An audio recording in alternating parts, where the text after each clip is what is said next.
Evening to you.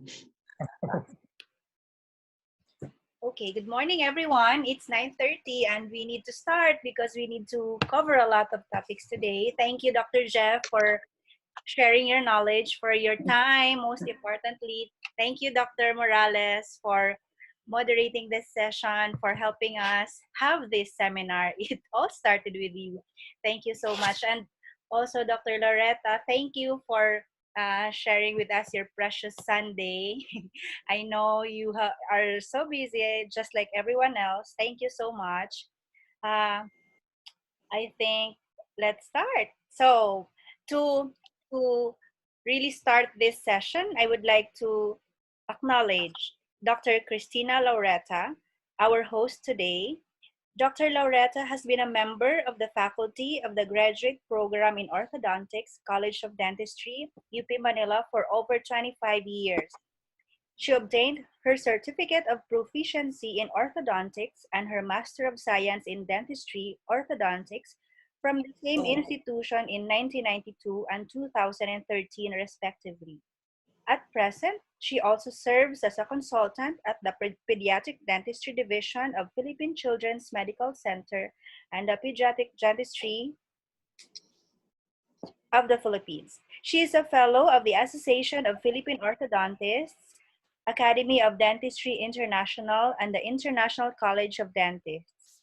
Dr. Christina Lauretta is currently the College Secretary of the UP College of Dentistry. Dr. Lauretta, please take the stage. Hello, good morning to everyone and a blessed Sunday to all of our participants. I would like to welcome our distinguished speaker, Dr. Jeff Bynum, who will be sharing with us the wonders of hypochlorous acid.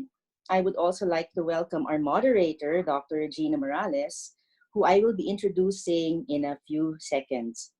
I will be co-hosting this webinar with Dr. Femeril Dumlao. And this is a very timely webinar as we are all just learning to deal with the threat of COVID-19, not only in our clinics in particular, but also in our lives in general.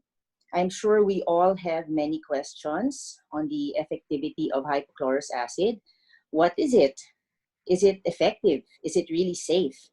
And also for us dentists, is it cost effective? Hopefully all of these questions and more will be addressed by the lecture and the question and answer that we will have later on. And so now let me briefly introduce Dr. Regina Morales, our moderator, who was in a way instrumental in the birth of this webinar. So Dr. Regina Isabel B. Santos Morales obtained her degree of dental medicine from the University of the Philippines and the certificate of periodontics from the School of Dental Medicine, University of Pennsylvania, USA in 1992 and 1995 respectively. She then became a clinical instructor and a full-time lecturer of the Department of Periodontics at the same institution from 1995 to 1996. Then, she became the Nobel BioCare Implant Fellow from 1996 to 1997 at the Implant Center of the University of Pennsylvania School of Dental Medicine. Dr. Morales placed second in the Philippine Dental Board examination out of 1,628 candidates during the 1992 Dental Board examinations. She was awarded the Director's Award, Chase Scholarship Award, and Coslet Scholarship Award in May 1995 from the University of Pennsylvania School of Dental Medicine. She is the first Filipino diplomate of the American Board of Periodontology practicing in the Philippines. She's also diplomate of the Philippine Board of Periodontology, where she is a member of the said board. She's a fellow of the International College of Dentists, an active member of the Philippine Dental Association, international member of the Academy Dentistry of Periodontology, and an active speaker of the Speakers Bureau of the Philippine Dental Association. Dr. Morales is a lecturer and a clinical instructor of the Basic Periodontal Therapy Workshop of the Philippine Society of Periodontology Basic Course Seminar. Her practice exclusively focuses on periodontics and implant dentistry.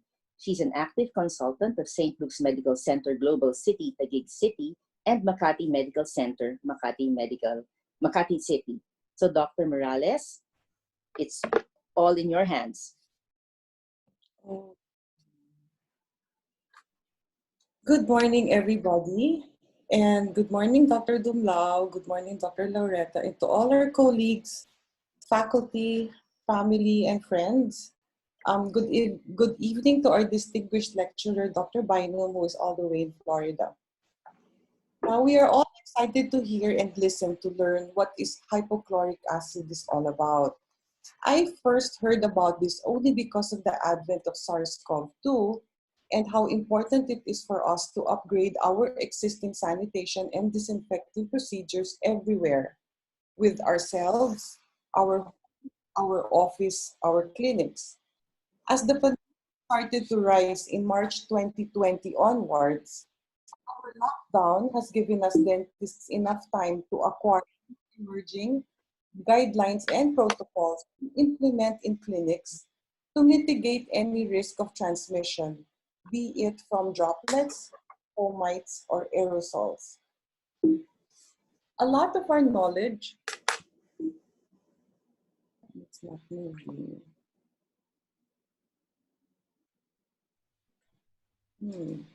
Can you see it moving, Fem? No, no, Doc. Why it's not moving?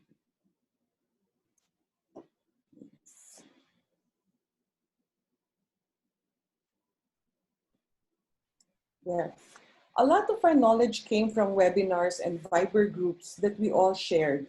Some were family matters, some were intense with discussions, some sharing caring, inspiring, prayerful messages, and some full of Pinoy humor that kept us all sane all these times. Not to mention all those fake news is going around. But for us dentists, we stayed abreast of what's expected of us before opening our offices to accept patients safely. This meant following protocols whether we liked it or not, and we had all our own checklists. I clearly remember one post that mentioned HOCl through a video from South Korea. I got so intrigued by it, watched it. It is from the company Megagen, and this is in particular released by Megagen Canada, posted May 14, 2020.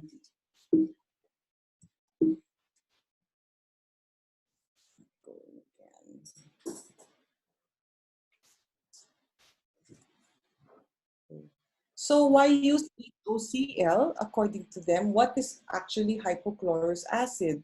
They say that it was easy to use. It has a wide range of applicability, either as a surface disinfectant, mist, or fogging. It can be used quickly.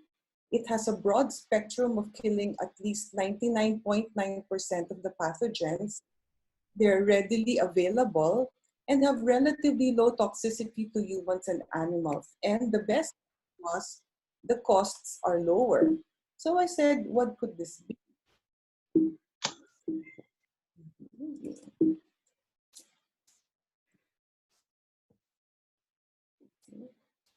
So we'll just play this shortly. So it's made in Korea. The Koreans are very well prepared, well equipped. The disinfecting gadgets and solutions are all Korean made. Easy to use when only small amounts of HOCl are required. Add 1.5 liters of water and 30 milliliters of the reagent. Then after about 5 minutes, you get weak hypochlorous acid at 100 ppm with a pH of 4 to 5. Plus, you can adjust the time and ingredients to get a higher ppm. This device can also be operated with various voltages from 110 to 230 volts. When using HOCl to disinfect large spaces, we recommend using an ultra-low volume fogger like this, which takes 3 to 4 liters of HOCl.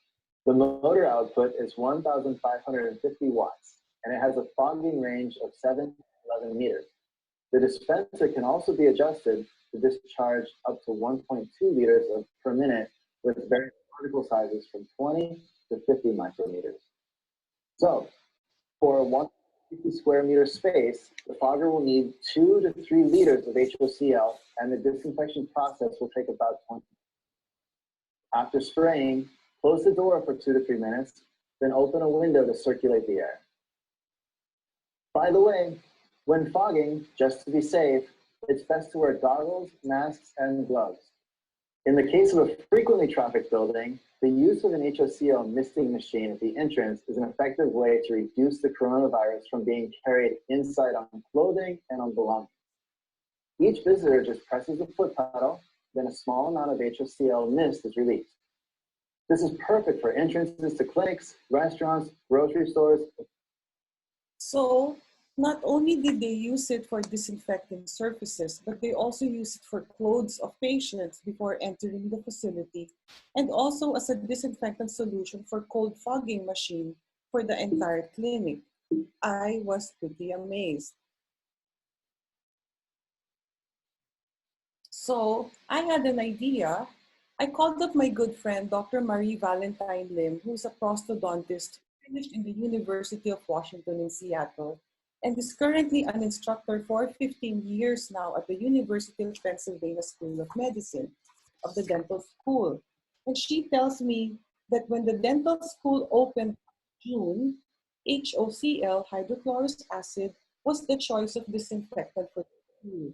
They provided HOCl sprays in all clinic bays for them to use as a spray for surfaces, equipments, and even themselves with their gowns on. Very interesting.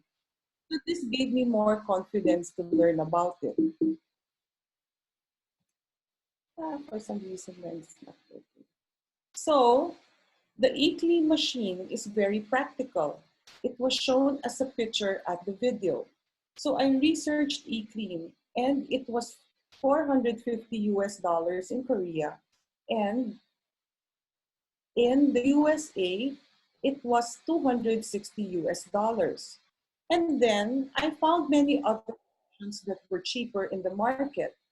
And however, I learned from another BFF friend of mine that when he bought this machine, he was complaining of some residues that were left behind as soon as he used the system.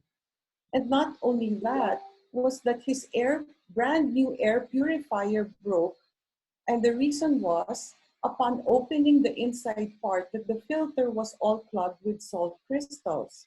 So maybe the machine he had was not producing the correct HOCl all along. So I thought, how could I or we put all our trust in a picture, put our lifetime, if they possess not good material with science behind it? So I continued my research and found out that there is a big difference in terms of material to use for the electrolysis cells.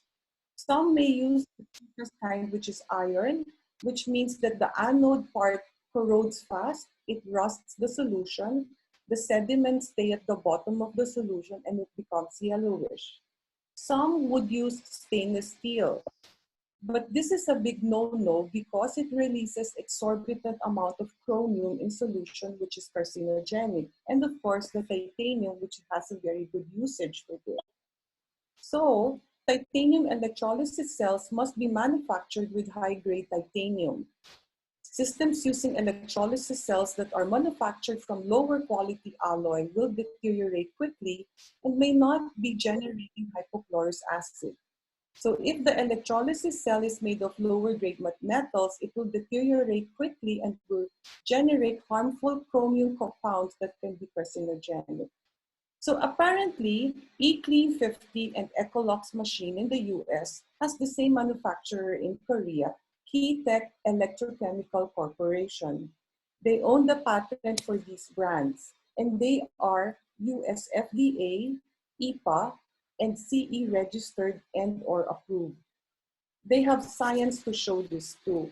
So KTCC has been producing similar kinds of machines since 2001 and has been used around the world. So what did I do in my little office as I started in June? So I did get a fogger to use in my office using hydrochlorous acid. It is one of my first line of defense against SARS-CoV-2 virus that could possibly enter my clinic through patients' clothes, aside from using it to disinfect my plastic divisions for my modified negative pressure room. And with this, I have found my friends and patients asking its benefits. So it's nice to share new things or new find that will fit our new norm that hopefully works. So this is how I have my patients spin around the HOCl. They would always be wearing their masks when they do this. Now, even though it is new to us, fogging with a safe solution has been done in many public areas around us that we were not really aware of. And from my research, gosh, there were just so many places where fogging are actually being done. And HOCl has actually a lot of other applications that have been used for more than 30 years or even 100 years. So now is the time to know the science behind the HOCl. Now, just about the same time in May 2020, the COI Center came up with its recommendation entitled The Navigating the Delivery of Dental Care in the Midst of the COVID-19 Pandemic. They pretty much filtered what we really needed to know based on their own independent research of what was out there. The COI Center is a well-renowned evidence-based teaching center based in Seattle, Washington. The COI Center is the only education program in the country in the US conducting and publishing independent research. What I like about them is that they are a self-funded learning center that do not accept sponsorship funding and are not swayed by the agenda or message of sponsors. So that's where we found our handsome speaker, Dr. Jeff Bynum. He's the expert in hydrochlorous acid. With all the surface disinfectant options out there, they chose to recommend hydrochlorous acid. And today, together with our sponsors eClean and MEM and DDM, we are here to discover HOCl. So, let me introduce Dr. Jeff. Dr. Jeff Bynum graduated from the University of Tennessee, USA in 1995. He then became a mentor of the COI Center, Washington, in Seattle in 2003. He was a clinical instructor up until 2005 up to the present, and an advisory board member in 2014 up to the present. An alumni committee for 3 years, from 2011 to 2014, and an exam committee chairman in the same institution in 2014 until 2018. Dr. Jeff also became a clinical and a surgical instructor at the ICAR Teaching Center in 2010 up to 2016. He is a member of the American Academy of Cosmetic Dentistry and affiliate of the International Congress of Oral Implantology and a member of the American Dental Association. Without further ado, here is Dr. Jeff Bynum. Well, thank you. Thank you for having me. It is evening here, but good morning to you all. I'll tell you the first thing when my wife found out that I was going to be speaking with you, she got very excited. And I think she was excited because she thought I was going to be traveling there to get me out of the house. So having been quarantined or trapped in our home for some time, I think she was ready for me to leave the country, if not the house. And then as I began to discuss what it was all about and where the webinar would be seen, I explained to my children that I would be having this talk with you, and we discussed the time differences. And as my 10-year-old got a grasp on the time differences, he said, "Oh, so they're like in the future. So you are a future set of human beings," to him at least anyway. So so maybe you can tell us what's going to happen in the lottery next week. I don't know, but that would be great. Just very quickly, I wanted to say about the COI Center. You'll see somewhere I have my COI Center shirt on, and I mention that because my opinion is that the COI Center is the finest teaching institution in the world. Now, I'm a little biased because I've been there for a long time, and I teach there. And the reasons why I teach there, by the way, Florida is as far away from Seattle, Washington as you can get, and still remain in the United States. So I travel there regularly to the Coys Center to learn and to grow and teach. And I do that several times a year, 6 times a year or so. And I could have easily chosen an institute close to my home, but instead I chose one all the way across the country. And the reason that I chose the Coys Center is because several of the things that you mentioned, it's a science-based institute. Um, as you mentioned, we don't take money from manufacturers. We don't take money from companies. We are funded by our members and those that take the courses. And so we say what we find in the literature. We do the research and we read the literature and we speak from the literature. And that's how we've done that, or John Coys has done that from the very beginning. And then of course, it all filters down to us who are helping in that realm. So I wear my Coys Center shirt proudly. And I also wanted to say that before this task force was developed, I didn't know anything about hypochlorous acid. I hadn't ever heard of it. I knew about Clorox. I knew about bleach. I knew it was called sodium hypochlorite, but I didn't even know what that meant. But as we began to do the research, we were tasked as a task force to develop best practices for the dentists as we went back to treating our patients. And it's a big deal because, as I mentioned, I believe that the Coys Center is the finest teaching institution in the world. And so if I'm tasked with a project or a topic, then I want to make sure that the information that I'm delivering is directly from the science and that it is a recommendation that would be of quality to everyone, not just the Coys Center tribe, but to everyone around the world. So yes, you're correct. We did settle on hypochlorous acid. And so I became very knowledgeable about hypochlorous acid in a short period of time. I have done a significant amount of research in the literature, as well as purchasing the equipment and making every different type of batch of solution, of hypochlorous acid solution. What you'll see in the literature is called HAS, hypochlorous acid solution. I've made multiple batches of those with different formulations to be able to make sure that we could come up with something that was predictable and safe and that people could reproduce it. So I have put together a few things here that I wanted to show you so that we could discuss some of this. And although the science is very important to me, I want to deliver that science, but I don't want to beat you up with the science. I just want you to see it and I want you to hear it. I have no intention of reading all of these slides to you. There's one that I will read, but otherwise we'll hit the highlights of them. And then if there are questions from there, then certainly I'll be available to answer those.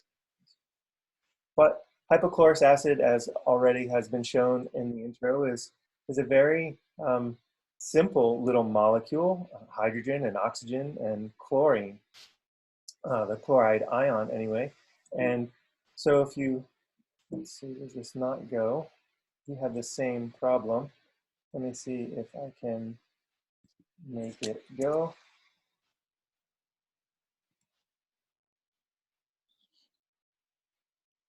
All right, so share my screen again, and there we go. So hypochlorous acid is a strong oxidant, but it's natural. It's in the body, and we use it in our immune system in our own body. And you can read there that how that works, and we'll discuss that a little bit more later.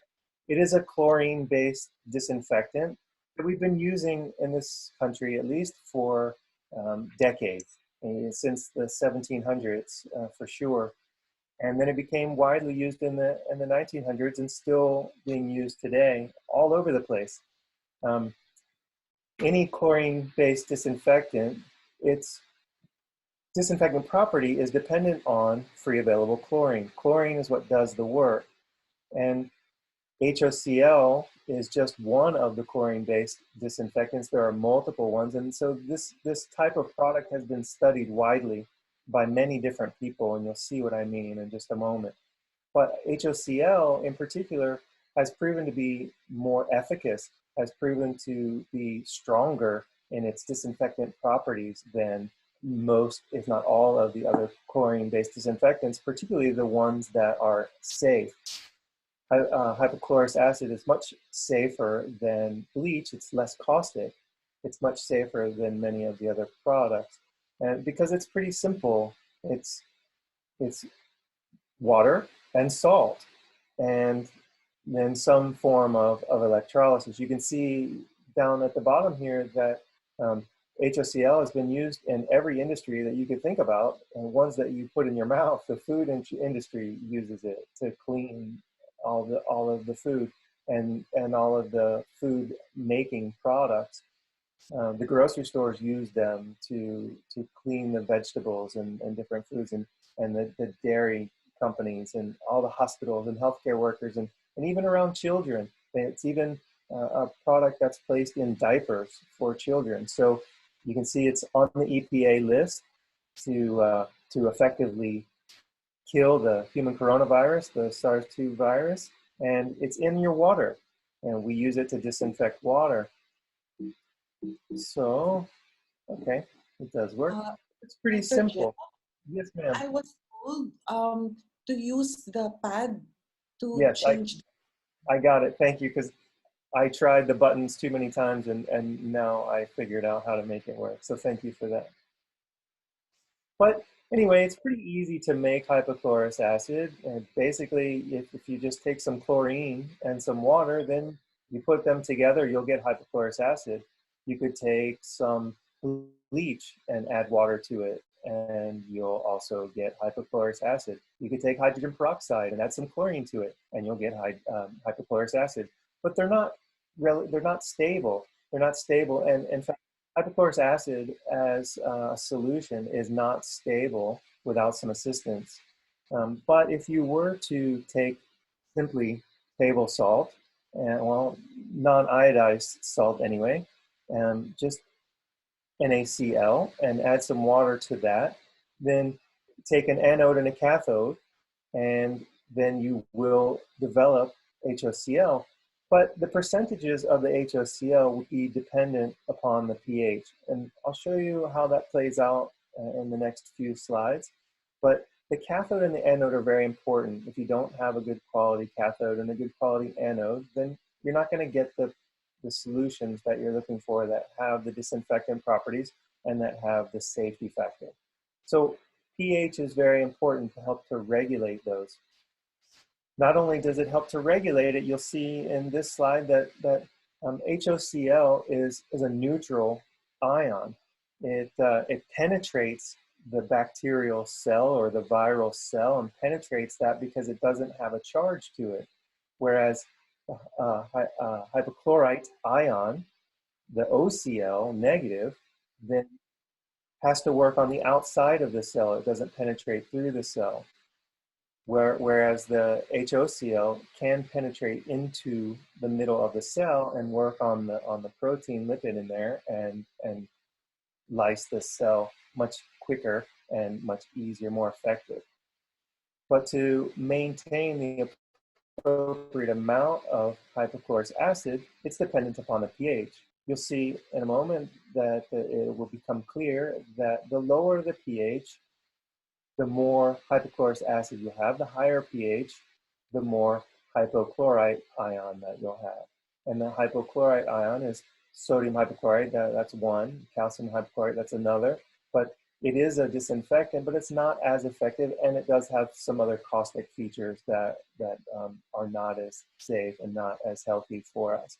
So the more effective disinfectant is the HOCl, and it's what we want to help to kill everything that we need to kill, and it's what we want to be able to maintain safety of ourselves and our offices and our patients and our staff members, our team members. I did it again.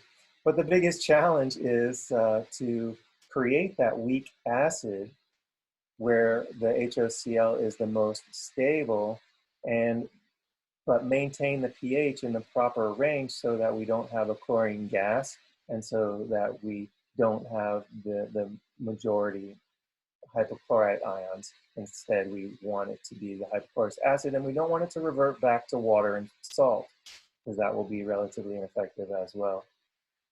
So if you look at this diagram, you can see pretty clearly that the effective disinfectant range is somewhere in the 5 to 6.5 range of pH. And you can get some HOCl down even 100% down to a pH of 4, but the problem there is if you get below 4, then the chlorine ions are more available at that point, and then they will sometimes bind with each other, and then you'll get Cl2, which is chlorine gas. So if you maintain your pH in the 5 to 6.5 range, then you'll not only have a 99 to 100% ion of HOCl, then you'll also have very safe and effective disinfectant that doesn't have an odor and that isn't difficult for your staff and your patients in your office. Now, the last thing that we want is another smell in our offices. You know, with eugenol and years ago, we had a lot of that difficulty with smells. We got rid of those smells. And so now we don't want to add chlorine to that as well, because it does have an odor if it gets too low in the pH or too acidic. I wanted you to see where that diagram came from. It's from the George Clifford White Handbook of Chlorination. And what does he say in there is that that hypochlorous acid contains a very low concentration of chlorine that's odorless and has no negative impact on food. It's also very effective to kill microorganisms and spores, and it's gentle to the environment and to the people, to the humans, and it has a wide range of applications as we've already discussed, and of course, non-toxic. So all the things that we want. Just to beat the pH to a pulp, I'll show you, which is very important. As you look at this diagram, you can see that the amount of HOCl is higher the lower the pH, but at a range between 5 and 6.5 is where you'll have the most amount of HOCl with the least amount of hypochlorite ion. So it's very important, in my estimation, to measure that, to be able to see what you have in your solution. What probably is represented here fairly well is that the pH and the free available chlorine will change over time, and it will change based on the conditions. It will change based on the amount of water, the type of water that you have. It will change also based on even the sunlight you have. Different times of day, more free available chlorine than other times of day. In the evenings, when the sun's down, you'll have more free available chlorine. So I think it's important to understand your solution. You can buy the machines, and you can buy the solutions, and you can develop these in your office and build them and have your staff do it. You can delegate it, that's fine.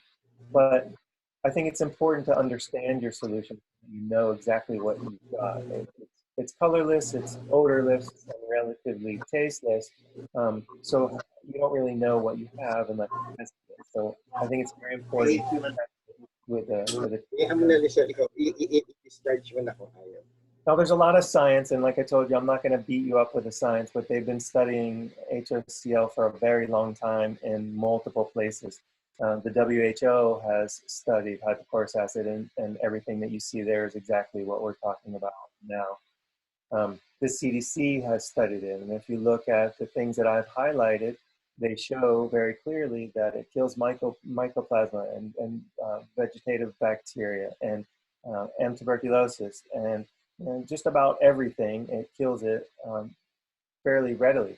You'll see also that it talks about parts per million, and certain parts per million that will kill certain things and certain parts per million that may not kill it. But those are based on an average kill time or an average dwell time, the amount of time that the solution has been in contact with whatever it is that they're trying to kill. And I'll discuss that further in just a moment.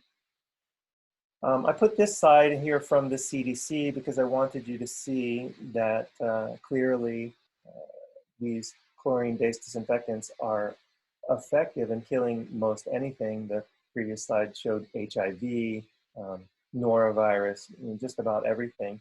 But notice what it shows here is when they talk about blood spills, they talk about decontaminating blood spills. And for small spills, they say, fine, you can use sodium hypochlorite bleach, but also if you imagine what we just saw earlier was that hypochlorous acid is even more effective, so you could use hypochlorous acid. But then when it talks about large spills, then they say that the concentration has difficulty reaching all of the red blood cells. So this is why I will recommend that we still continue to use our EPA registered disinfectants just the same way that we always did. You can use HOCl as an adjunct, but I still would recommend that you use whatever EPA registered disinfectant that you are using to clean your rooms anyway. And that's the reason why, just that little bit. So I'm going to leave this up here just for a moment. If you want to screenshot it or something, it does show the websites for the literature, not all of the literature to be sure, but some literature there to discuss. Well, actually, this number one here is a really nice article that talks about all types of disinfection. I think that's actually a good read. Number two, their ORP stands for oxidation reduction potential. I'll discuss further in just a moment, which is something else that I think is very important for you to understand. Of course, chlorine basics. Anytime you're talking about chlorine disinfectants or chlorine-based disinfectants, understanding chlorine, and most of that literature comes from the pool and water sanitation companies. So, but it's all the same. It's all comes from chlorine. And then of course, HOCl, there's hundreds of publications. Those are just a few. And then fogging is something that's already been mentioned that we'll discuss a little bit as well. And so I think it's important to understand that.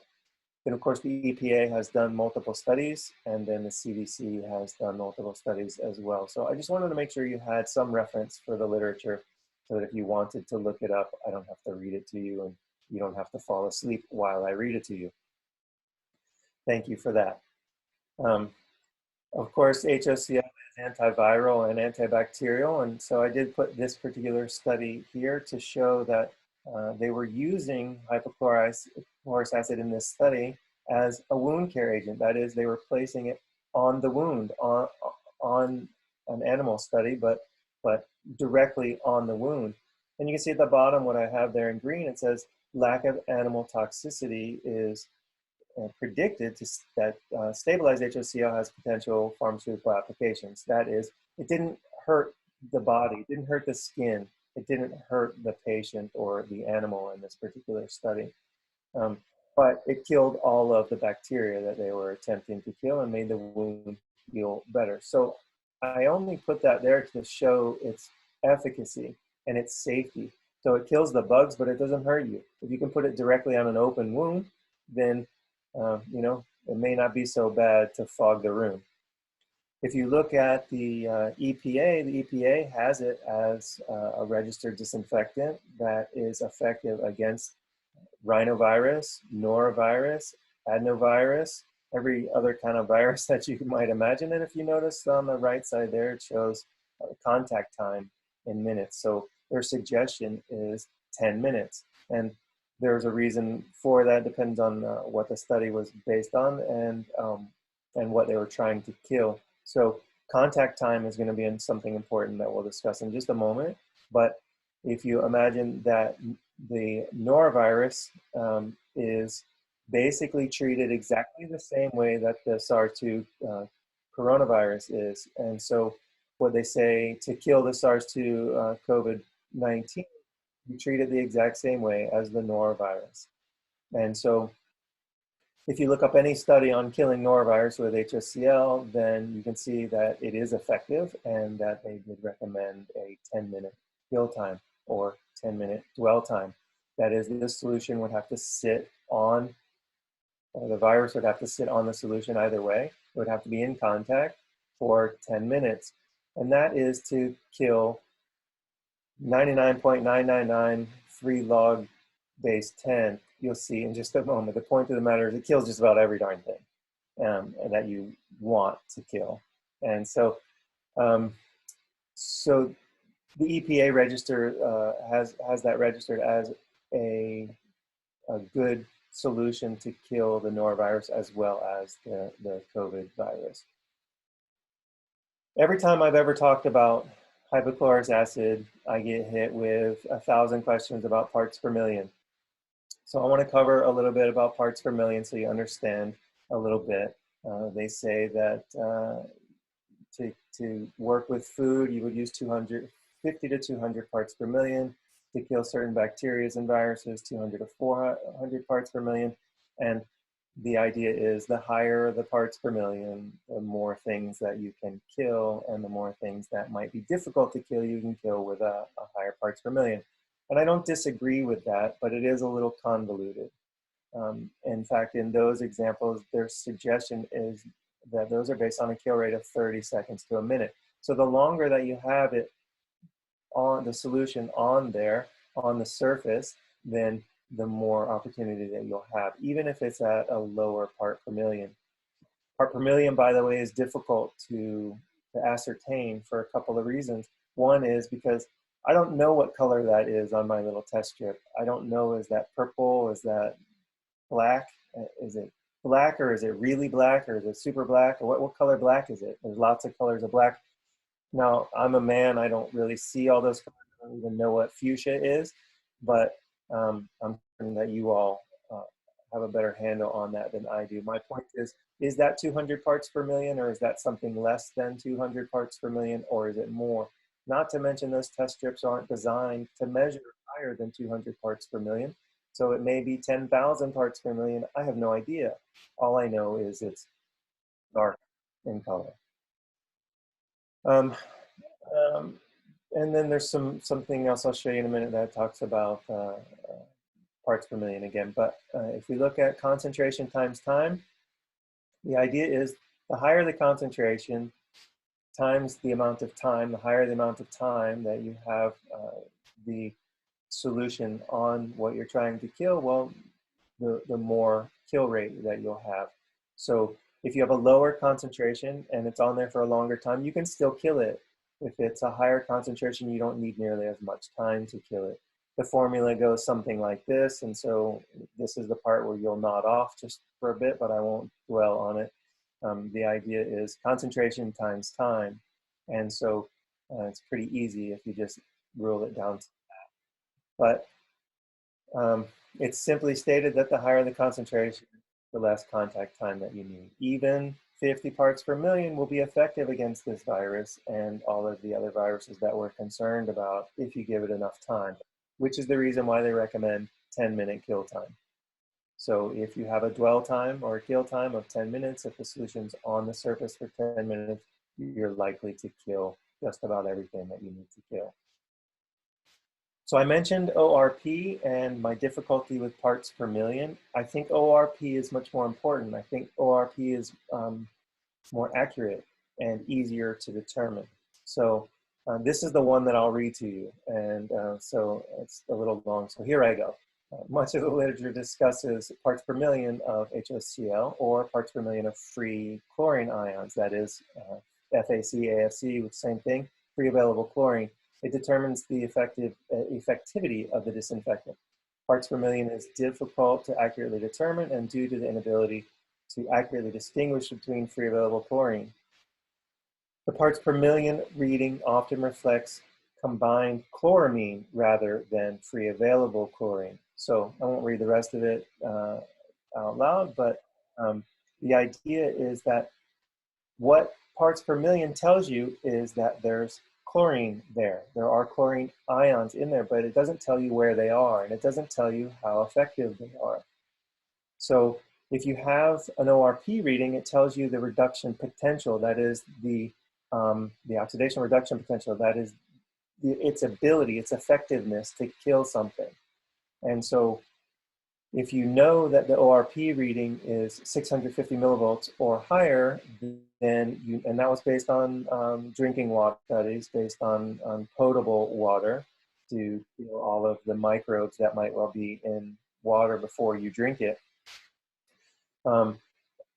So you might have a very high part per million, but those parts per million of chlorine may well be bound up into the hypochlorite ion, or they may not be free and available. They may not have any level of effectivity. As I mentioned, even with sunlight, those chlorine ions are going to kill less than if it were in the evening. And by the way, whenever I make my solution of hypochlorous acid, I put it in a jug and I put it in the refrigerator. I cool it down and I keep it dark in the refrigerator, and it lasts longer. It's more stable. The pH remains in the appropriate range and the ORP reading remains high. So I know that it's a very effective and a very safe solution. And it doesn't really matter as much where those chlorine ions are. They're there and they're effective. They're working. So this article from Pool and Spa News shows very clearly, I'll just read the quotation. Free chlorine is a quantitative measure and ppm is a ratio. So ORP measures the qualitative result, its ability to kill the virus, the bacteria. So this is, well, those are my fingers in that little jug there. So you can see that ExecTech is a pH meter and the Apera unit is an ORP meter. I don't work for any one of these companies and I don't know anyone who does, so I'm not going to gain anything from any one of them. But what I want you to know is that I think that you need something to measure your solution. I think it's important for you to understand you have a pH that's 3 point something that is going to, based on the literature, be giving off chlorine gas. Not a lot of chlorine gas, not enough to cause anybody any problems. It's not, I'm not worried about my staff members creating a solution that's inappropriate and then, you know, fogging my patients to death. It's not going to hurt anyone, even if they do it wrong. But it's not as an effective disinfectant unless it's in the appropriate range. And so if you know that your solution is predictably in the 5 to 6.5 range every time that you make it, and every time that you store it, and every time that you allow it to sit on the benchtop, you know exactly what the pH range is. So you know it's an effective disinfectant and it's safe. Then you measure the ORP reading and you can see whether or not it's above 650, and I prefer it to be above 850 in that range. But then you can measure the ORP rating and know that your free available chlorine is effective, has the oxidation reduction potential enough to kill all the things that you need it to kill. Whether you buy an ExecTech one or an Apera one or this Hanna Instruments one that is both a pH meter and an ORP meter, or another one, it doesn't really matter to me, just so long as it's effective and that you understand what it is that you have in your little water tank, you know. I don't know who the individual was that had the difficulty with the Korean model or the cheaper model. But if you don't know what's in your solution, it can cause you problems. It may have a residue, or it may have salt particles that get into your filters, or it just may not be ineffective, or it may just give a malodor to your office. And I don't think any one of those things are a good thing. When it's really simple and easy to do and not terribly expensive, I think it makes sense. So fogging, and I'm getting towards the end, just so you know, and so you can begin to wake up. But fogging is something that I recommend. I think that it's something that's very easy to do, and I think it has a level of effectivity that will make some sense. This picture was taken from an article from the UK where they're developing these, well, it's not a room, but these little devices that you walk into. And so you showed one in your office that you spray, and others in a different office that they would spray the patients. And this is the same thing. You just sort of walk through it and it fogs you. And so they're developing these things in Dubai, and they're selling them in the UK, and they're going to put them in public places outside of public transit and outside of buildings where you go in, and then they know that you've been debugged as you walk in. And so clearly they believe that it's safe, or they wouldn't be offering it to the general public. So I just wanted you to see that. And then a couple articles here. There's only two that I'll show you here. And one thing I wanted you to see was in the title, it says inactivation of the human norovirus. Now remember what the EPA said was that killing the norovirus, you would do it the exact same way to kill the COVID virus. And so if you look down towards the bottom, it says that 99.9% free log base 10. And so that's important. Basically, it killed everything. And so you'll see that again later. So this one also shows that you can kill the avian flu, the bird flu, in the same way. This one says 2.5 log base 10, but that's within 5 seconds and at a solution that is a smaller parts per million. They studied 50 parts per million, 100 parts per million, 200 parts per million. They didn't, however, discuss ORP, so you'll just have to sort of take my interpretation of the literature about that, or look it up yourself, which would be great, and then we could all understand it better. And safety. Now, hypochlorous acid is produced in the body. It's produced in the lipid of the white blood cell, and so our body fights infections with hypochlorous acid that we produce ourselves. So you would imagine that it can't be terribly harmful for individuals. And even the EPA studied it and showed that using it in food contact surfaces and eating places and dairy processing equipment and wherever there's dairy and food equipment and wherever there's food processing equipment. Now you can see it also says not to exceed 200 parts per million of total available chlorine. And so as we began to develop these protocols for the COIS Center, then that's what we settled on was 200 parts per million and keeping it in the safety range, keeping it with the EPA recommendations so that we could make sure that we were being safe. Truth is, you can use a higher part per million and kill more things. Just we had difficulty in trying to put something out to the masses, and for you to delegate to your staff members that maybe don't understand all of this, and say that you could use something that had 1,000 parts per million, and then they would squirt it in people's mouths or whatever they would do with it. And so we wanted to make sure that everybody was safe. So if the EPA and the CDC and all say 200 parts per million, we can produce 200 parts per million. We can leave it on there with a contact time of 10 minutes, and we can kill everything. We can kill things faster with a higher part per million or a higher ORP.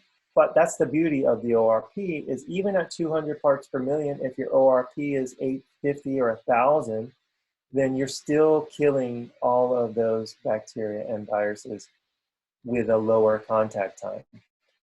Remember, concentration times time. So the ORP value tells you how reactive they are. So even if you have a smaller number of free available chlorine ions, if they're more effective at kill, how many snipers do you need if you're trying to kill someone on the street? No, I don't recommend that. So just so you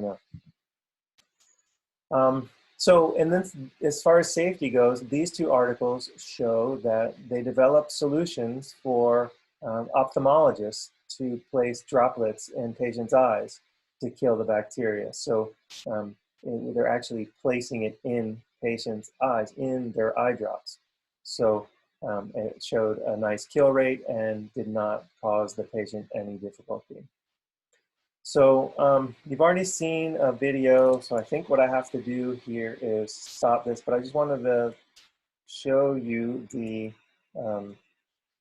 video that I have. There's two of them, but they're short. And so now if I can share this again, oh, that one. Can you see the video? Is it running? You're on mute, so I can't hear you. Yes. Yes, yes, Okay. Dr. So it's running. Thank you. So I just wanted you to see, people get worried about fogging. This isn't the best video on fogging, but people get worried about fogging. They think that they're going to spray water all over their surfaces and they're going to kill their computers and they're going to kill their equipment and they're going to be all wet. And you can see it's a very fine mist, and the particle sizes are, well, my recommendation anyway, an ultra low volume fogger is less than 50 microns. So very small particle sizes. If you keep the particle sizes small, then it does several things. One is it doesn't wet the surfaces. Can you see that video playing as well? Yes, okay. Yes, it's still playing. Thank you. It doesn't wet the surfaces, and it also floats around in the air. So it will float around the same way that the virus might, and will have a more effective kill. This is a friend of mine, Dr. Chris Piquel, and he's just discussing some of the nuances of the mist and the fact that it's not big droplets that are wetting the operatory or wetting the office. So you can see he sprays it up into the air, so he allows it to get up to the ceiling, and then the droplets will drop down onto the surfaces and kill the virus that may be there. Here he's saying just hold it horizontally so that you don't create air pockets in the water line, so that you don't get spurts of water popping out. Okay, so those are all the videos that I'll show, and then back to this. You can see now. How do we make hypochlorous acid? Well, get yourself an e-clean machine. Right now, they've put this together for you that you can see the instructions on how you might do it. And I'm certain that they'll make those available to you in some way. So you'll have all of that information. But it's relatively simple. Basically, you need to get yourself a machine. And we've already discussed that it's not terribly expensive. And you're going to make multiple solutions of these. I recommend to you that you make a solution every day. As I mentioned, though, I have made multiple batches and in different formulations, and I've stored them in my refrigerator, and it's dark and cold in there. And I've been able to maintain a solution that has somewhere between 800 and 1,000 ORP with a pH of somewhere between 4.5 and 6.5. And I've been able to maintain that solution for a month and a half, 2 months. And so after that, it gets a little acidic and begins to smell a little. And so I just decided to cut it off and not store it for long periods of time, particularly no longer than a couple of months. So we actually have our staff make this every day, and so then we utilize that solution each day. If we have some left over that we didn't use it all in that day, then we'll put it in the refrigerator so that we can have it for tomorrow in case we accidentally use too much tomorrow. But beyond that, we don't store a lot. As I mentioned, I think it's important for you to have some way to measure your pH and some way to measure your ORP. So I prefer to have a digital pH meter. I think it's more accurate rather than trying to see what color that is. Some of us are colorblind, and some of us can't tell the difference between green and yellow blue and green blue. I don't know, whatever they are. And so I think the numbers are more quantitative. I think you can get a better idea of what you have there. And then I think you need an ORP meter. Again, it doesn't have to be this one, or the ORP meter and the pH meter could be the same meter. And then I think a fogger is a great idea, whether it's this fogger or another fogger, an ultra low volume fogger. My criteria basically is pretty simple. A ULV fogger that you can drop the droplet size down to 50 microns or less. Less is better in my estimation, but at least below 50 microns, and something that's not terribly noisy, because you're going to be spraying this at different times in your office and you don't want to disrupt your flow. So that's pretty much that. And so where you get that is up to you. Just for the record, the hydrostatic foggers. As we began to discuss these things, a lot of people wanted to get a hydrostatic fogger, and they gave me 100 reasons why they wanted one. And what I found is that hydrostatic foggers use or sprayers use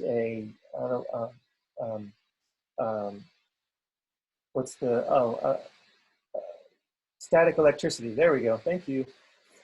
It's late here. You can't hold that against me. They use a static electricity, and static electricity is a very weak electrical current, and so it only is good for just a few inches. So if you're fogging things 8 inches or less away, then the current, what did I call it? I already forgot. There we go. That will only last for a period of time, so they won't wrap around things. And that was the whole idea, is they wanted to be able to spray something here and have it go all the way in here and all the way around in one spray, rather than just spraying on the side of whatever it is that you're trying to spray. But that's only going to work if you're less than 8 inches away. So they're much more expensive, and my estimation just aren't going to give you any value for that. So I would tell you just an ultra low volume fogger, and you're in good shape. And then what you're going to need is some distilled water, and either non-iodized table salt and some vinegar, or the catalyte. Now, some people like to make things on their own, and some people like to have it prepackaged for them. And I don't care one way or the other. I mean, basically the catalyte is a salt and it is an acid. And the purpose of the vinegar and the purpose of the acid in the catalyte is to get the pH at the appropriate range. Otherwise, it's salt and water. So whether you use the salt from the store and add some vinegar, 3 milliliters of vinegar, 2 grams of salt to 1 liter of water, that would be fine. Or you add the catalyte and skip the vinegar and the salt and have it prepackaged for you. Doesn't matter, we'll give you the exact same hypochlorous acid that has the exact same pH and ORP readings and has the exact same disinfectant properties. So that's up to you, whatever makes the most sense to you. But get yourself an E-Clean machine and get yourself some iodized water, and decide if you want salt and vinegar, and then enjoy the process of killing all the bugs and make sure that you have that level of safety and that level of confidence. And that is all I have prepared. And so basically, if you have questions, then Dr. Regina, you can direct me that way. I'll stop sharing my screen and then you can. Okay. Let me just share. It's just our question and answer screen. All right. Oh, but it won't show me the questions. Okay. One of the first questions here, Dr. Jeff, is about that fogging. There is such a thing as a thermal fogger being sold here in the Philippines, and apparently, what we are recommending is not. It's a ULV cold fogger, right? Yes, called a cold fogger, and the thermal foggers, they don't help the properties of the HOCl, so they're of no benefit. My opinion, because it's of no value for this process. No great value. Not to use a hot fogger, no? Correct. Okay. And then there was a question of here in the Philippines, they are also selling HOCl per gallons. Yes. Those are found in the market that they can actually buy. So what would be the difference between those and those that we actually use and quickly made in our own offices? Right, so as I mentioned earlier, HOCl is not stable as HOCl. It always wants to revert back to salt and water or into the hypochlorite ion. So hypochlorite, actually sodium hypochlorite, has a pH of 10 point something, or close to 12. And so it's a very basic product. And so we need a weak acid to be able to have the hypochlorous acid to be able to have the most effective disinfectant. It's difficult, however, to keep the pH low and to store it and to put it in different environments. Like if you're shipping it, it may be hot in some areas. And so you have to do something to it. And so the companies will err on the side of having a more basic solution so that it's more stable, but they'll have less disinfectant property. They'll have more hypochlorite ions. Now, some companies get smart and they still want to sell a product and they still want to have an effective product, which is great. And so they have to add something else to it. And I'm not suggesting that that's wrong. All I'm suggesting is that something has to be added to it to keep it at the appropriate pH. And what is that something is going to depend. It's going to be proprietary to the company. And so I don't know what I'm getting, so I would prefer to know what I'm getting. And if it were difficult or impossible for me to make it on my own and have an effective product and be predictable and safe, then I would certainly buy it from someone else. However, or, like I think I said, if it were difficult to do, if I couldn't delegate it to my staff, then I may well buy something prepackaged. But my opinion is it's simple, it's easy. You can make it in just a few seconds, and it's not a burden for you or for your staff members. And I'm imagining that it's going to be cheaper to produce on your own than it is to buy it from some company who's got a markup. And you really suggest to make it every 2 days or every day? I do. I Because make the it every question day. is, how long does it really last? So that we just don't keep on checking and checking. I think it's just best to do it every day or every other day. I think so, yes. Okay. It certainly I can think last, but I think that it's fresh and clean and easy, and you know exactly what you have every day. okay. Dr. Lauretta has some questions with her. Yes. All right. So, Dr. Jeff, in relation to the question of Dr. Morales, so let's say, for example, we decide to make a batch, store it in the ref as you recommended, better in a colored bottle, right? So that it's not exposed to light. Is that so? Yeah, well, my refrigerator in the lab stays closed primarily. We don't open it that much, and so it doesn't really matter for me because it's not going to be open and closed and exposed to light all the time. But dark and cold keeps the product at the appropriate range longer. Yes, but possibly in our homes or in our clinics, we have our refrigerators and that will be opened and closed a lot of times during the day. But at any rate, would you recommend that every time we use the product that we've already made previously, that we do check the pH or ORP? I do. It's a one-time expense. You purchase it one time and then you can check it. And it's very easy to check. You put the meter in and it gives you a number and you say, that's perfect, that's where I wanted it to be. And then you're done. It takes several seconds.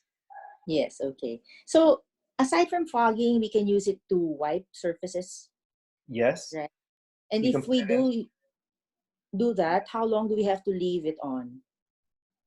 Well, based on the literature, since we're trying to kill in our offices, we're trying to kill all sorts of different microbes, potentially, and viruses, then we would want to have a dwell time or a kill time of 10 minutes. All right, so we just leave it on for 10 minutes. No need to wipe afterwards. That's the beauty of the fogger, is that you can fog it and forget about it. You don't have to wipe it down. You don't have to wipe it off. It evaporates and it stays right there and it kills things. And so you don't have to worry about it. So for me and my office, and what we recommended at the COIS Center Task Force was that for the staff members to have best practice and to have always protocols so that they don't have to ask you, what should I do this time, doctor? What should I do this time, doctor? You know, should I use this time or this time?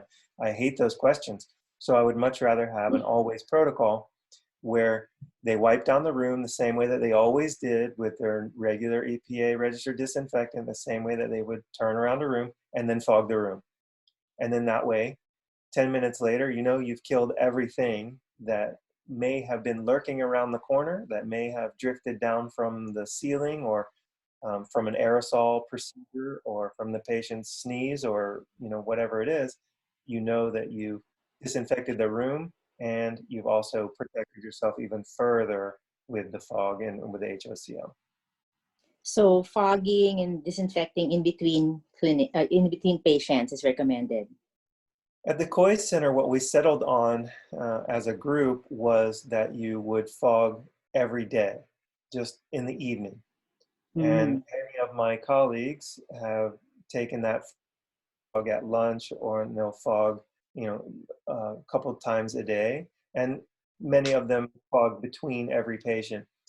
The difficulty for some of them is they have maybe larger practices with multiple doctors and in between patients with lots of patients moving around. Foggers, they're not silent. And so they didn't want to disrupt the entire flow of the office by fogging between every patient. So they're only doing it once or twice a day. Now we fog between patients just because we can, it's easy. And, you know, if my patients complain about the noise, I tell them how safe I'm keeping them. And they seem to be okay with that. Thank you, Dr. Actually, Jeff. Dr. Retta, I also have a classmate in practicing in Texas now, Rhea, and then she just recently bought the machine and the ULV fogger. Same question was that, is it going to be noisy? And her reply really helps psychologically the patients that you are doing more for them. And then I asked, are you actually using this every day, or I mean, every after patient, or at the end of the day? The cute reply was, she was using it if there is a suspicious patient that actually walks, and that's the time that they will really fog the place right before. But I guess everybody now has a lot of suspicious patients as well. So Absolutely. yeah. And it appears that there are many more coming, and many that are asymptomatic and have maybe even low risk, but still are carriers. Yes, indeed. Dr. Jeff, I'll go through some of the questions in the chat room. Okay. There's a question from Tan Pek Cheng. Will the solution corrode metal surfaces in the long run?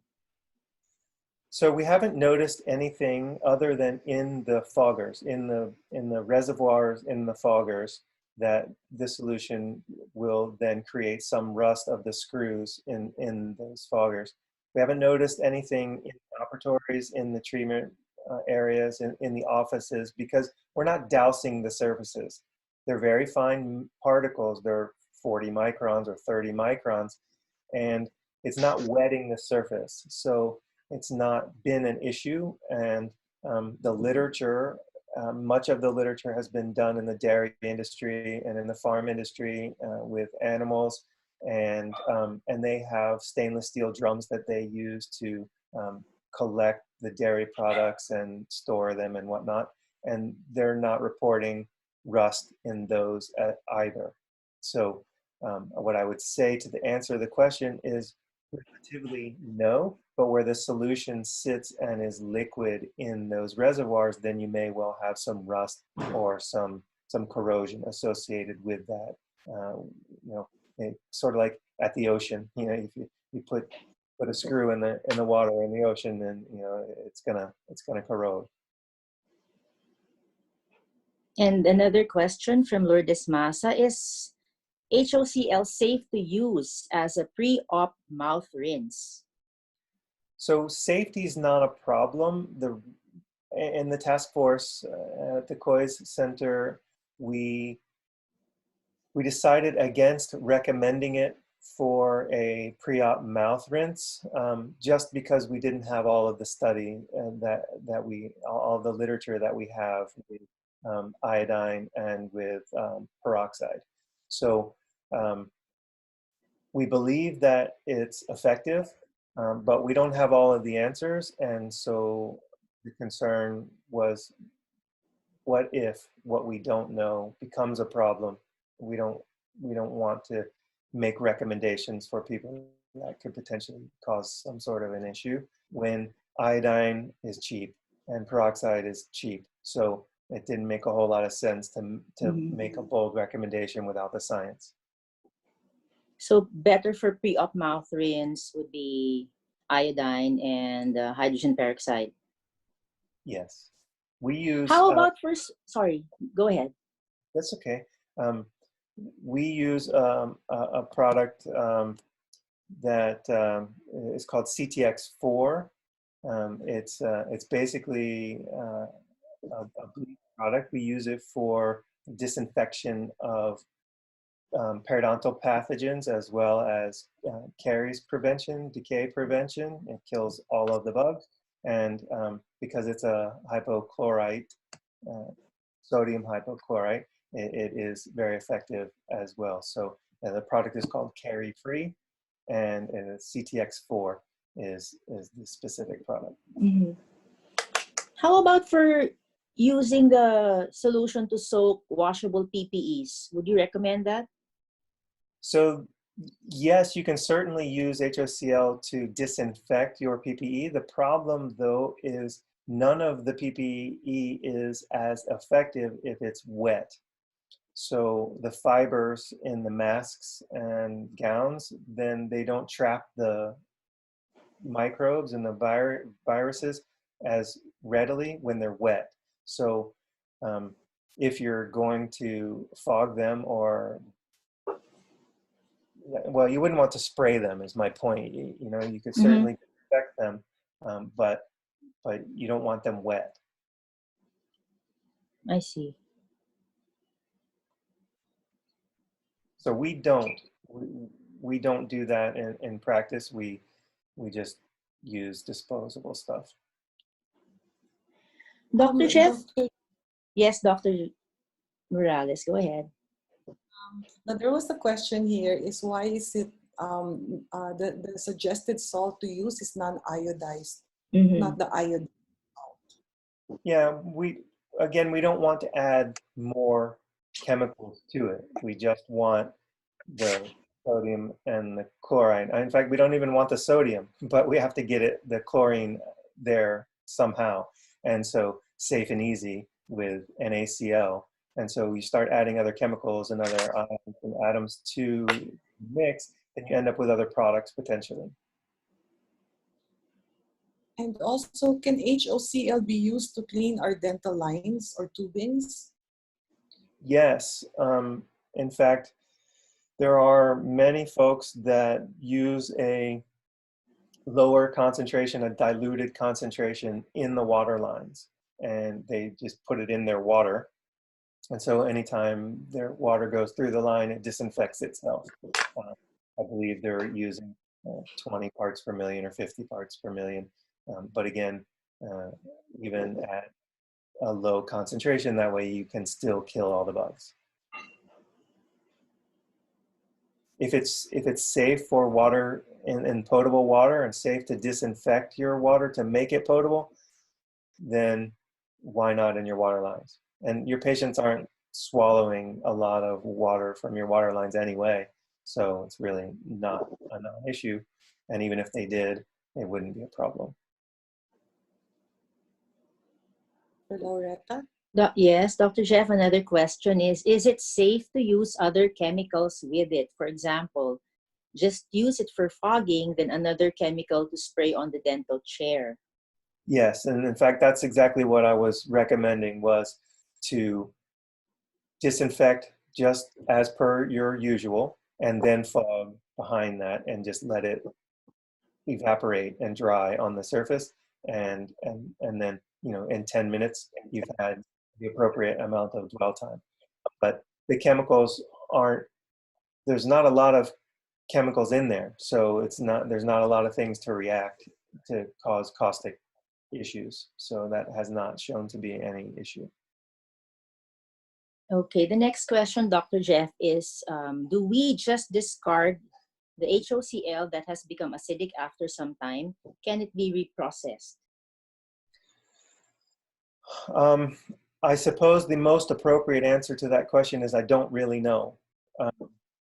I didn't study that, so for me to say that you could, I wouldn't have science to back that. So I hadn't really considered it. I just assumed that it was past its shelf life and didn't have the appropriate pH or the appropriate ORP reading for me. So it was of no value to me, so I discarded it. So just throw it down the drain, that's all. I do. It's safe to do that. It's in the water already. Okay. So are there studies that show that HOCl fogging actually kills the SARS-CoV-2 virus that has been aerosolized? And in addition to that, and in relation to that, if we fog our clinic with HOCl, will that give us an assurance that there will be no more SARS-CoV-2 in our rooms and fomites will all be eradicated? So when I did all of the studies, it was early in the process. Nobody even knew about COVID virus and what it was and how to kill it. And so there was at that time no science to show that it would be effective specifically against this virus. However, they did study extensively several other viruses, particularly the norovirus. And then again, as I mentioned, the EPA showed that you would treat the COVID-19 virus the exact same way that you would treat the norovirus. And if it's effective against that, then their studies showed that it would be effective against the COVID-19 virus as well.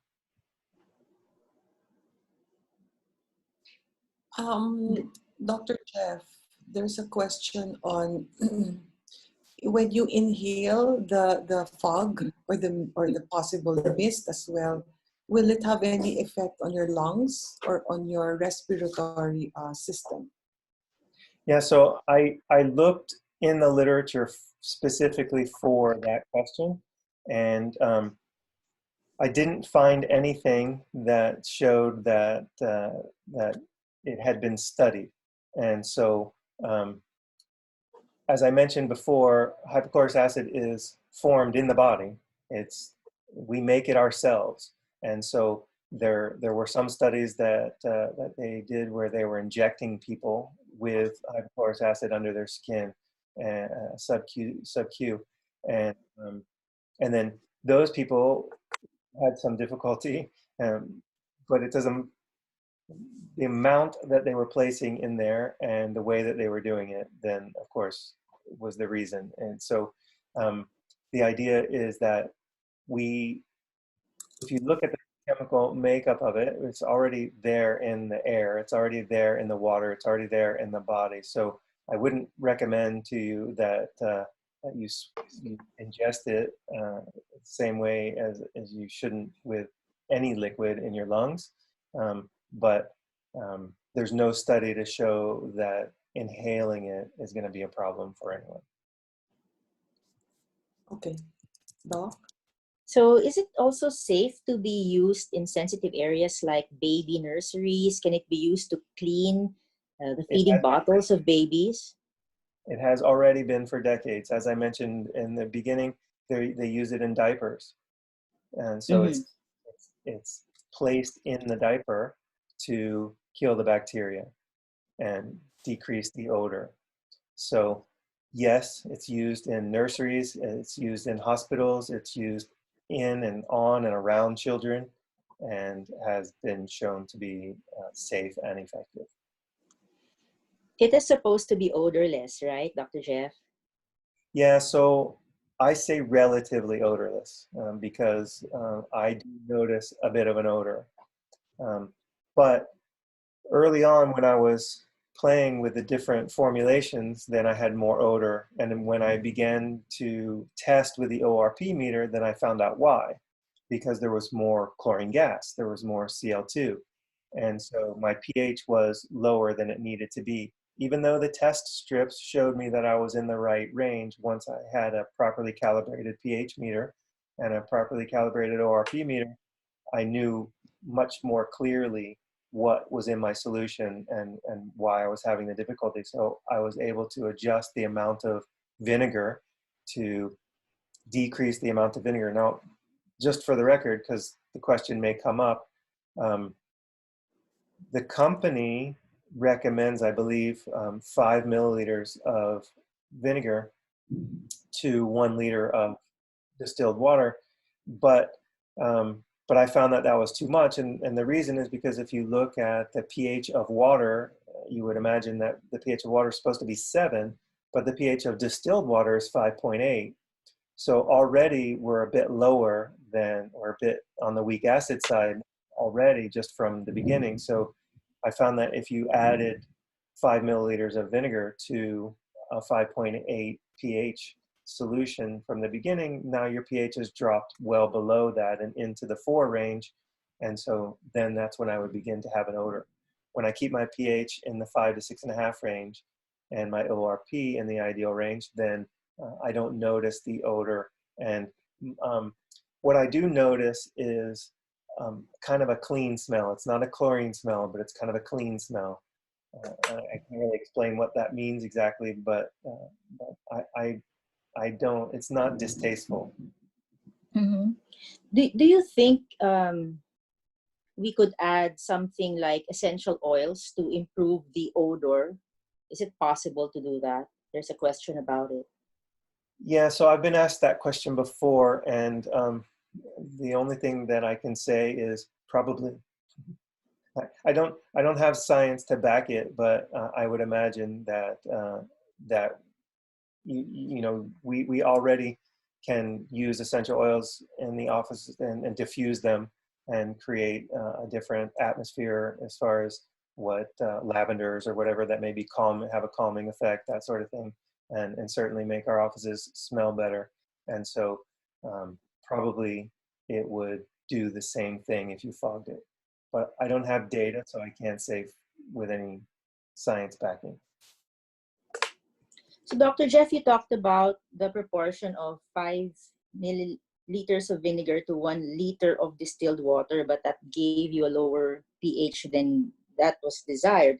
So for the recipe, if we're not using the catalyte, how much vinegar, how much non-iodized salt would you add to a liter of distilled water? I settled on, I tried to keep it simple and, you know, stay at 1 liter. By the way, the markings on the canister are not accurate, and they're uniformed throughout all of them. That's fine, but it's not exactly 1 liter to fill to that line, but it's close.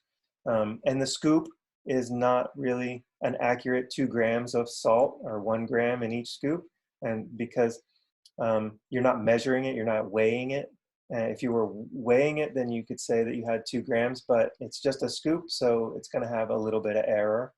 So the difficulty in that is, do you have large particles of salt, or do you have smaller particles of salt? And believe it or not, some salt has more salt in it than other salt. So the difficulty is understanding the amount of salt that's in your product.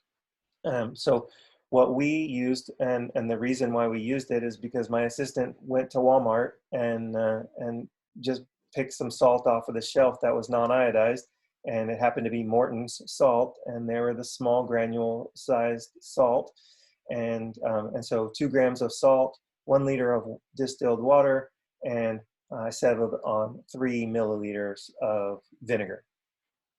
The vinegar is a 5% solution. It comes that way. It's diluted to 5% with distilled water, and then 3 milliliters of that in the solution, and then effectively will drop the pH to the 5.5 range. For walking through the Doctor, fogging machine, sorry, Dr. Morales, I just asked this. If we're going to ask our patients to walk through that fogging machine, how much time should they be exposed? So we don't know specifically, other than to say that we want for the solution to cover all of the surfaces, right? So we want it to cover their head, we want it to cover their body, their clothing, but we don't want to wet them, right? So if you noticed in the photo that I showed, kind of like at the airport, you know, you put your arms in the air and allow the machine to spin around. So I think what they're doing in the UK is they're just having people walk through them. So they make it so that the spray has the appropriate droplet size, and then the length of the tunnel determines roughly how long they'll be in it. So that didn't answer your question specifically, but you know, just like fogging the room, you don't have to dwell on it. You don't have to just sit there and wet the surface. You don't want them to notice that there's something on them. You want it to just cover them and be a very fine mist and evaporate very quickly, so that they have no awareness that they have something on them. So 30 seconds, something like that, is a small amount of time. Okay, Dr. Morales, you have a question? yes.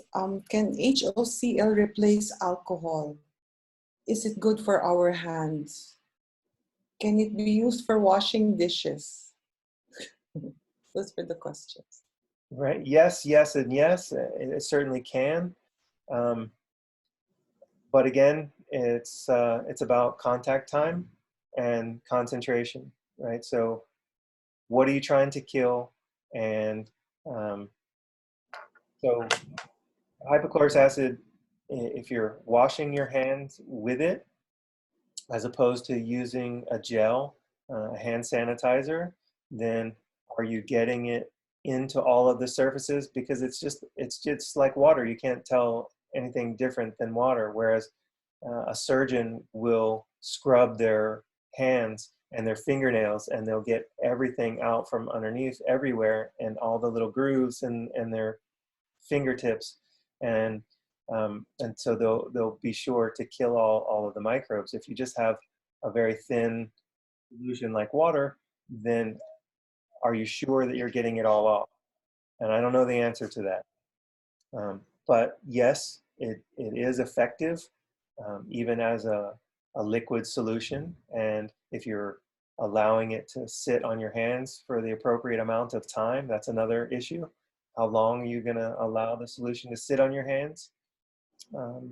If it requires a 10-minute dwell time or a 10-minute kill time to sit on your hands, are you going to keep your hands scrubbing them in the HOCl for 10 minutes?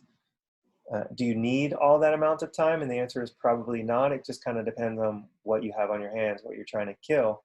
And so the only difficulty in telling you, yes, you can use it for this and not have to use some other product, is depending on what you're trying to kill and how effective how concentrated your solution is, and how long you're going to let it sit there. Okay. And then in the machine, it was mentioned that for 60 ppm, that you can use it for vegetable and fruits. Yes. What makes it a big difference if we use 100 ppm for vegetables? Will it make it any different? Will it disinfect more or not? Yeah, so I mean, certainly, assuming that your free available chlorine, it has a high ORP rating, then all of the chlorine available would be at a higher parts per million. That ratio would then kill more things. When the EPA does studies to suggest that you can use it on this product or that product, then they're not just looking at efficacy of kill, but they're also looking at safety of the people that are going to ingest it. And so, I have not done all those studies, so I wouldn't want to say that you should alter from what they suggest. But looked at the papers from the EPA, they did say 200 parts per million. So I personally wouldn't have a problem with 100 parts per million on vegetables, or straight out of this eClean machine, I wouldn't have a problem with it on my vegetables either. And then they are requesting for you to show again the picture of the ORP meter Sure. that you. Yeah, you'll have to unshare your screen, I think, and then I can.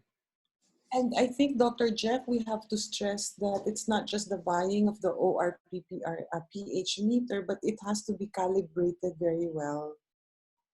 Yes. Even if you buy the simple pH ORP meter, not all of them can be easily calibrated. Right. So these are two, well, there's three different meters there. The X-Tech, the green one there on the left-hand side is the pH meter, and the Para is the ORP meter, and then the one on the slide photo is an ORP meter and a pH meter. And yes, every pH meter and every ORP meter will need to be calibrated. And the way that they're calibrated is with a calibration solution. You have to have a solution that has a specific ORP and a solution that has a specific pH. And then you have to calibrate the instrument to that. Those two that you see that I use, the X-Tech and the Apera unit, they came with solutions. Now, I have some colleagues and some friends who had difficulty when they received their meters. They couldn't seem to get it to calibrate appropriately. And what they found out was the calibration solution. There were three that came with their pH meter. And one of them is a 4 pH, and one of them is a 7 pH, and one of them is a 10 pH. And I can't remember now which one it was, but one of them did not have the proper pH to it. So they were able to find another calibration solution that they knew had the appropriate pH to it, and then they calibrated it, and it was fine. But yes, you need to be able to calibrate it appropriately and make sure that what you have is reading properly. Otherwise, it's of little value. Thank you. Dr. Loretta? Dr. Jeff, Yes. have you heard any reports of allergic reactions to the solution? Any side effects like on asthmatic individuals? I have Have there not, been and reports?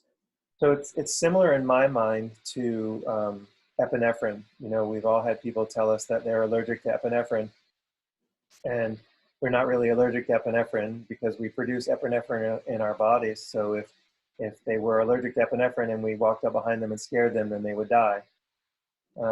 So don't do that. I don't recommend scaring all your patients. We scare them enough, I suppose, but or maybe that's just me.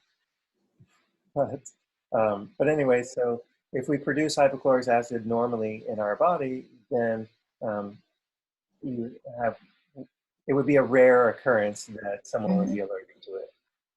That's good to know. About the vinegar, is there a particular type of vinegar that you use? No, it's acetic acid. That's all it is. And all we're trying to do is decrease the pH so that we have the appropriate range. For the water, it's really recommended to use distilled water and not just tap water. So the companies suggest that you can use tap water. And my problem when I developed the protocol is that I'm dealing with people all across the world. So is my water the same as your water? Is my water the same as a person 5 miles away from me? What minerals are in your water? What chemical compounds are in your water? Mm-hmm. What's the pH of your water? I don't know. So what I needed to do, or what I felt like was the most appropriate thing to do, is to minimize as many variables as I could so that I could develop a always protocol that people could follow the recipe and have a predictable product. And so distilled water fit that bill for me. And we were using distilled water in our water lines anyway, so I didn't have to buy anything new. I didn't have to explain it to my team members. I just said, get the distilled water, dump it in the jug, and go on. Actually, same with me. Distilled water here. I'm sorry, I didn't hear. Wilkins. I No, didn't hear here you. I also use distilled water. Yes. Wilkins. And that way we know that we're getting the same thing. Right. The next question or comment is, I'm confused. Simple fogging and wait for 10 minutes will kill bacteria and viruses. But when asked regarding its usefulness instead of alcohol to disinfect hands, the answer is it depends on the contact time and rubbing of hands. While in fact, in fogging, there's no rubbing and only contact with surfaces, and that's enough to kill the virus and bacteria. Yeah. So when you fog, it doesn't stay in the air. It drops down on the surfaces. So they are droplets, although they're very small, fine droplets. They're 40 microns or less, 50 microns or less, but they will drop to a surface, just the same way a virus might drop to the surface. And so that was the point.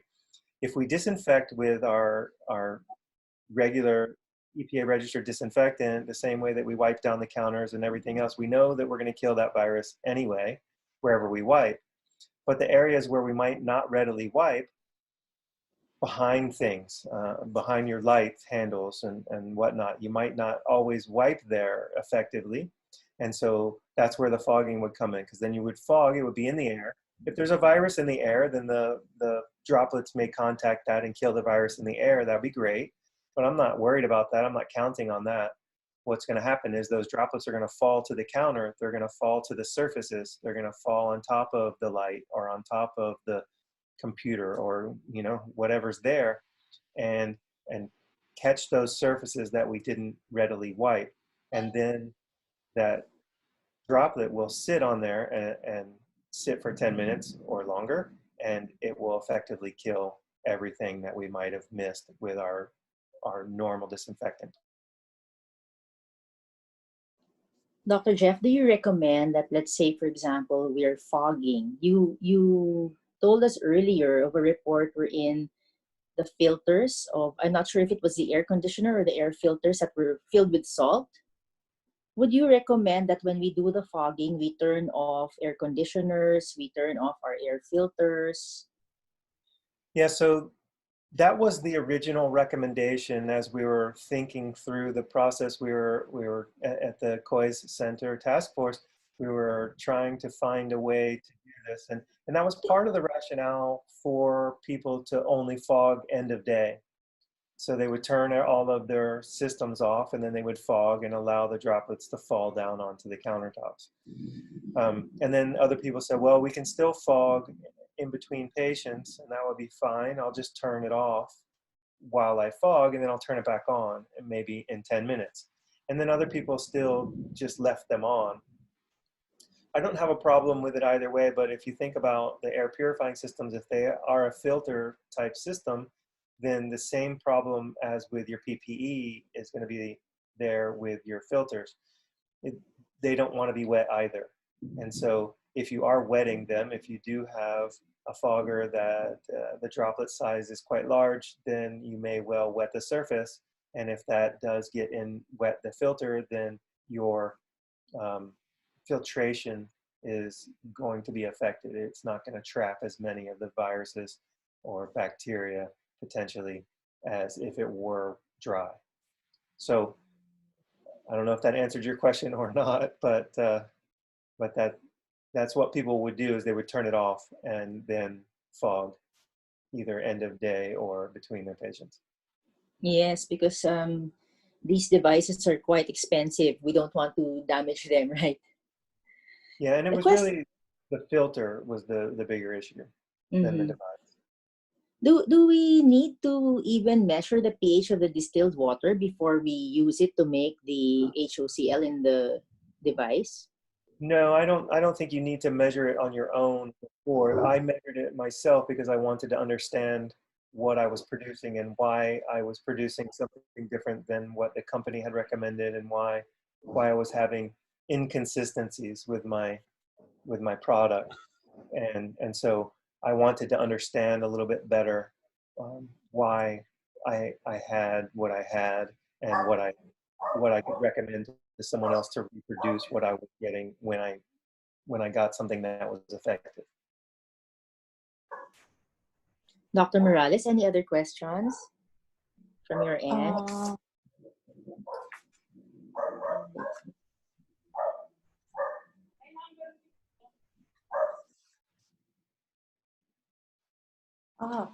Why is it only now that HOCl has come into light?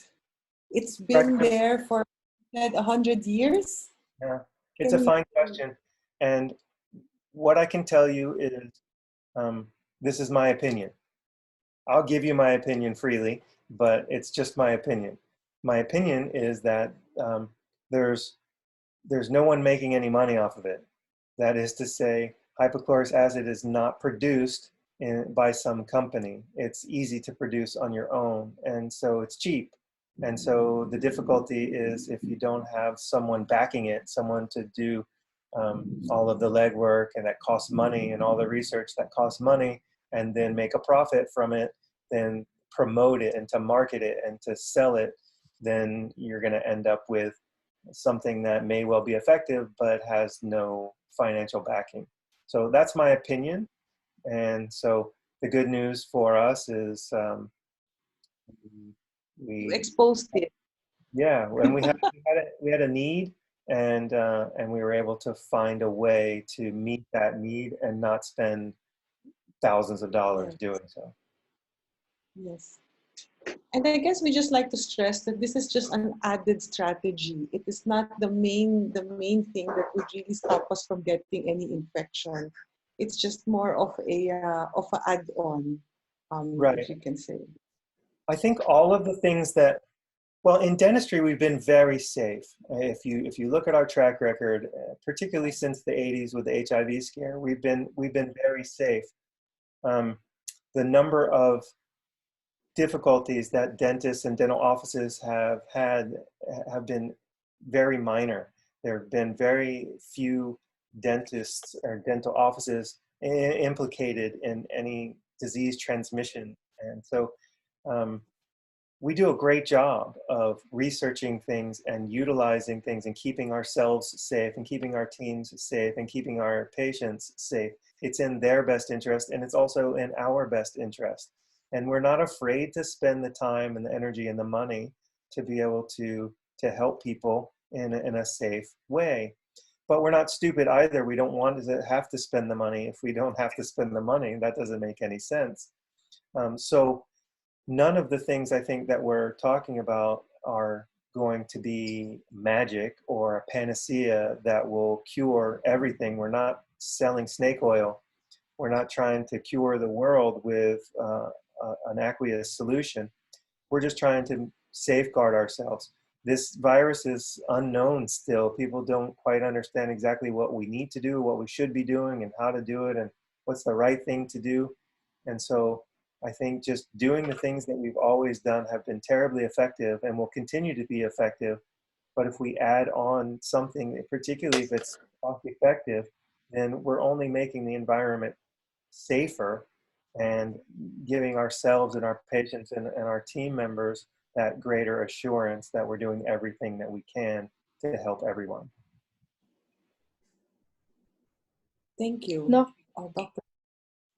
Yes, thank you, Dr. Morales. Dr. Jeff, I heard something about using chlorine dioxide for misting. I don't know anything about it.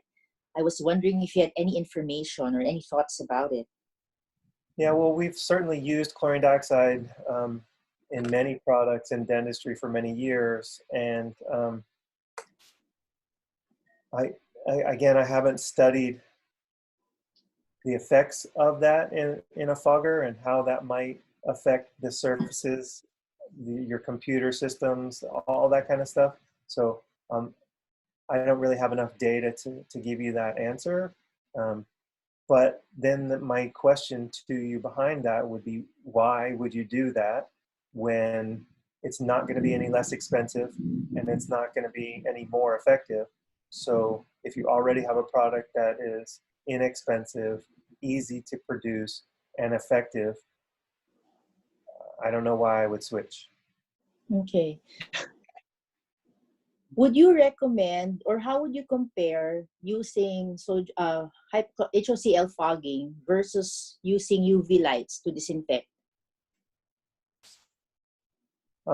So UV light is expensive. That's one thing. And there's been extensive research done, particularly some of the other members of the task force are very well versed in UV lights and their effectiveness in killing the virus.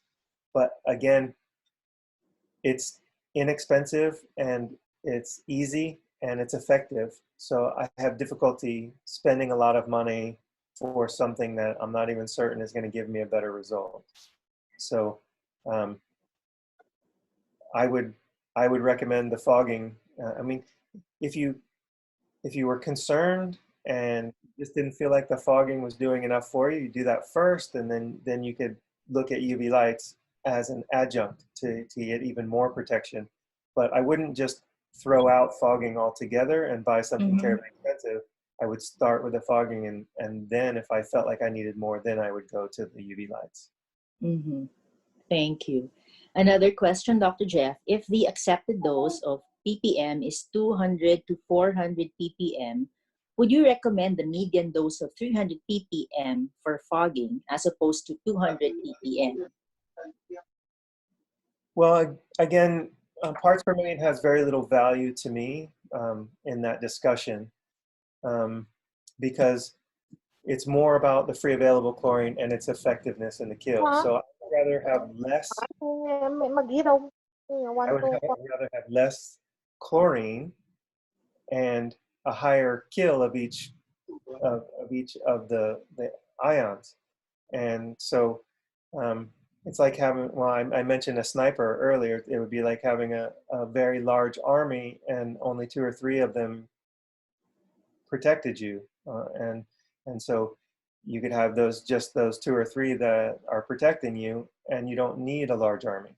So point is 200 or 300 or 400 parts per million, depending on its ORP value, depending on its effectiveness of the kill, may not mean anything.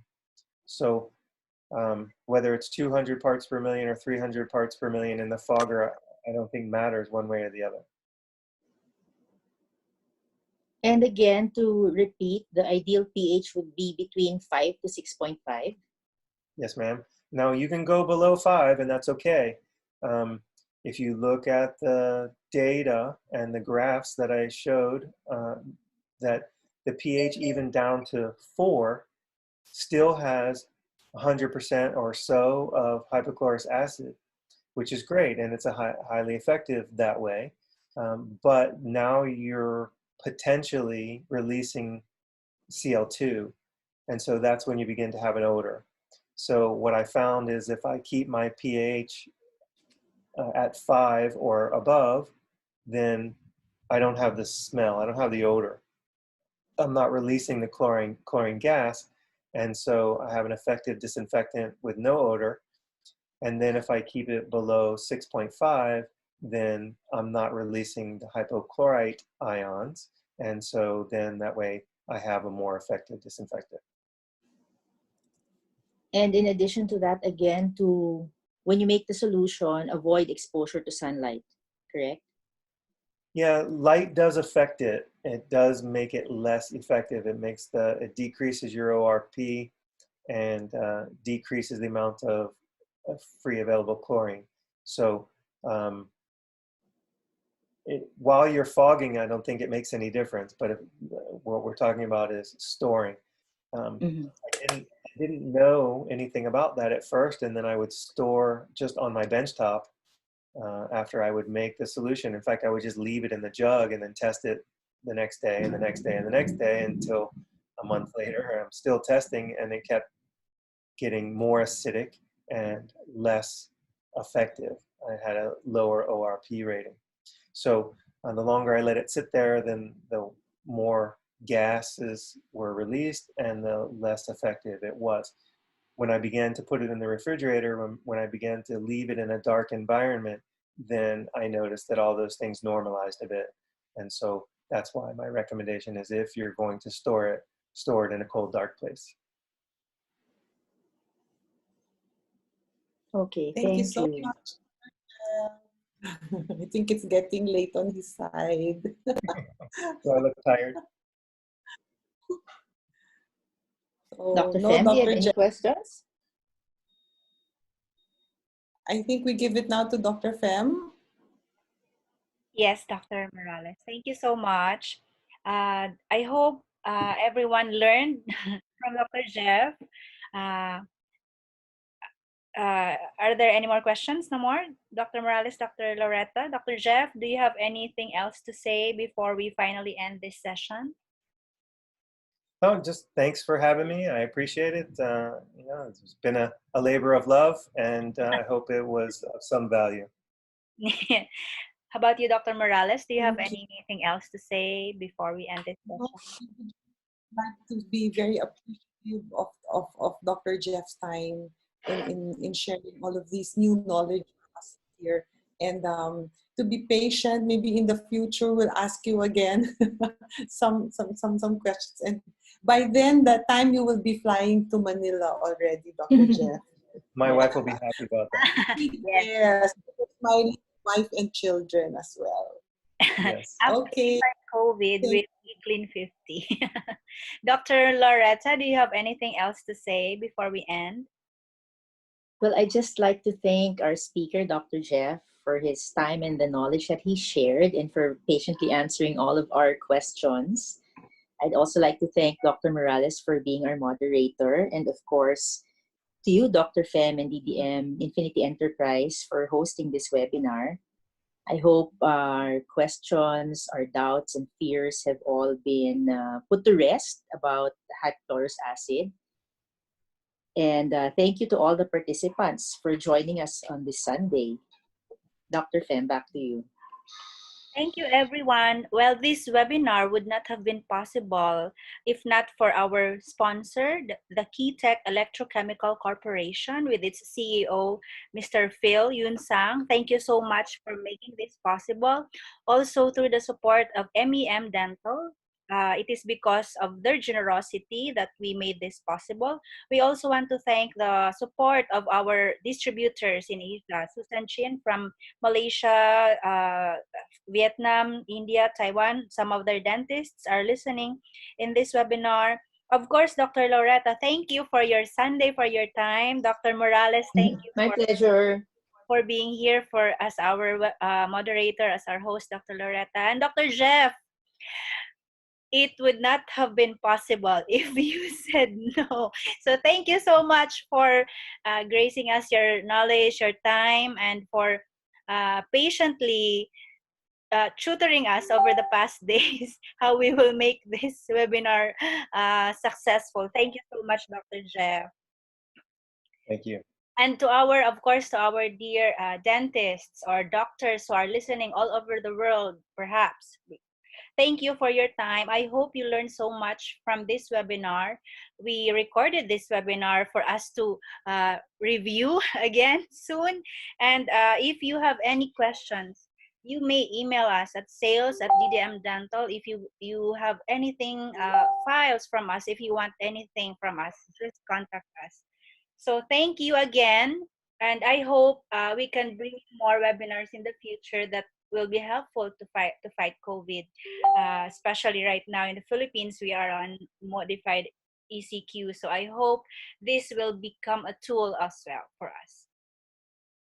Thank you, everyone. Thank you, Dr. Jeff, Dr. Morales, Dr. Loretta, and everyone else on this webinar. Coffee. No more coffee. Thank you, everyone. Have a happy Sunday. Thank you. Thank you. All right. Thank Bye, you. everyone. Thank you so much. Have a great day. Yes, you You too, Dr. too. Jeff. Thank you. Hope to Thank invite you again you. soon, Dr. Jeff. Thank you. Thank you. Yes. Bye, everyone. Bye-bye.